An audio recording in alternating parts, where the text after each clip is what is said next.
because this isn't right for me. There's power in that. Having compassion for yourself doesn't mean that you stop showing up, right? It may mean that you have to modify the room so that you can show up as your best self. Got it from the mud, now I'm coming up. I've been working all week, I'm about to throw some. Call my girls up, come on, let's twerk some. I was up in the clubs with them stripes though. I'm a big dog, when you see me better walk. Walk that walk, like you talk that talk, better be a boss. Better be a boss. I'm Caitlin Alexander, and this is the Budget Affair podcast, where we talk all about mental health and money management. I believe that those two things come hand in hand, and you can't really have one without the other. So in today's episode, I am going to talk about having compassion for yourself.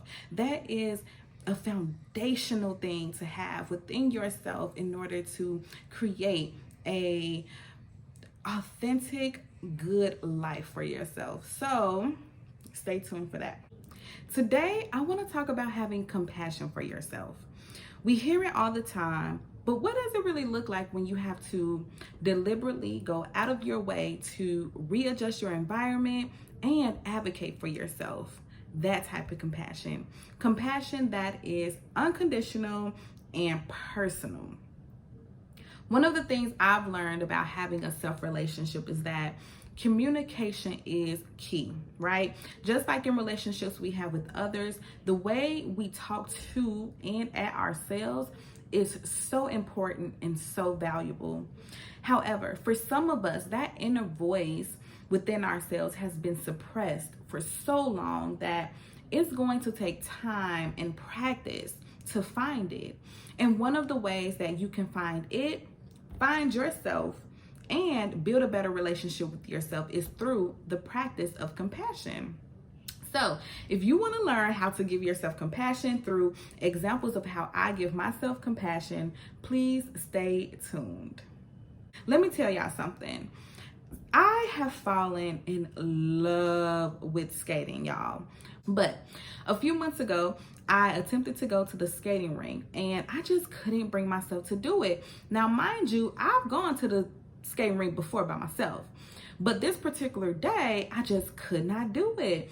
I drove up, parked my car, I looked around, and I saw a bunch of teenagers walking in there with their parents, and I just didn't feel right. And I was so disappointed in myself that I felt that way because I really was looking forward to going skating, y'all. I picked up skating as a hobby, and I found that it's healthy for me physically and mentally because it's fun.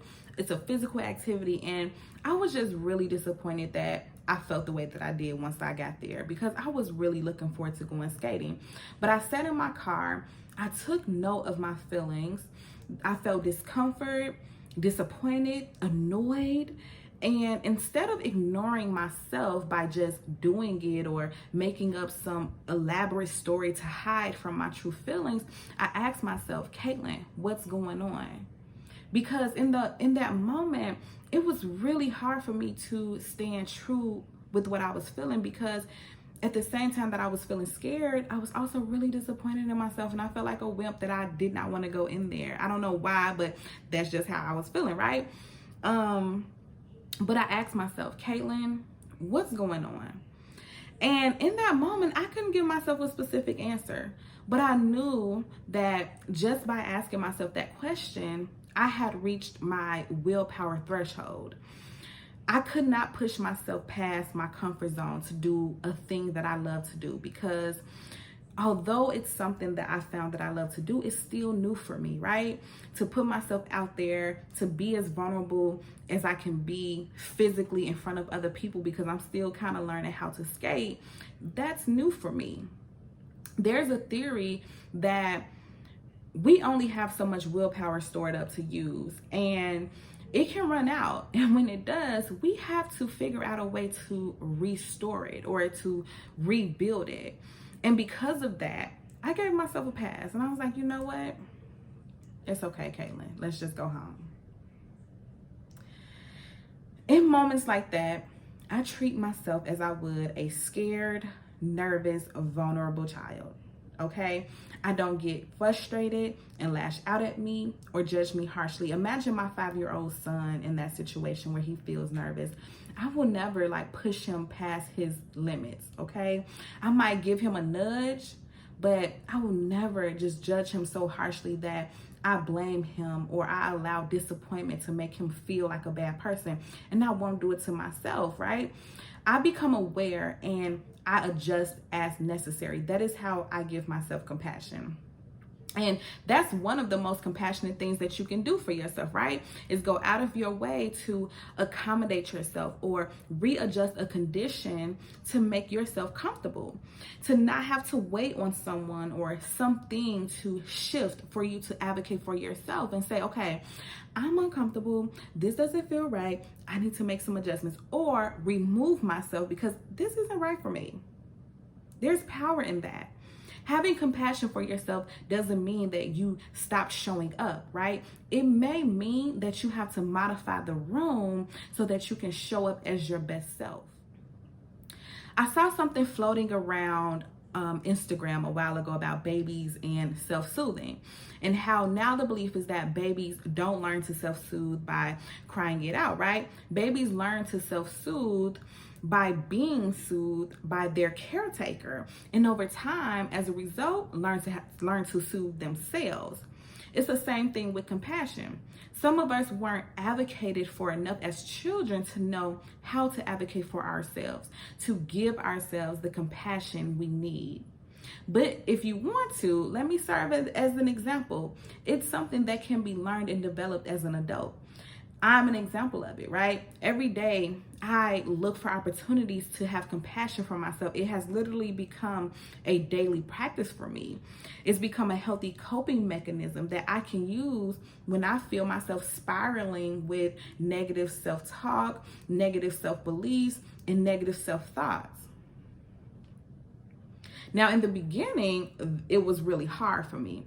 I didn't recognize when I was being hard on myself because that's just how I have been with myself my entire life, basically. My therapist would be the one to point it out, and I was able to start pointing it out myself to now most times I can catch it way before it snowballs into depression or anxiety. And there are some times when I don't catch it in time, right? But let me tell you the most ironic, most beautiful thing about this is that I get to have compassion for myself even when I forget to have compassion for myself, right? If I'm anxious or I'm feeling down on myself, 9 times out of 10, it's because I'm being hard on myself about something and I didn't catch it in time.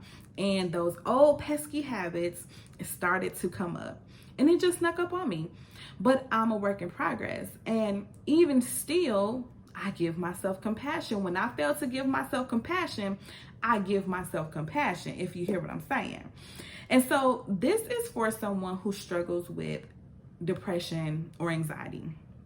Part of it is you needing yourself and you needing you to advocate for you, show up for you, be there for you, and subsequently have compassion for you.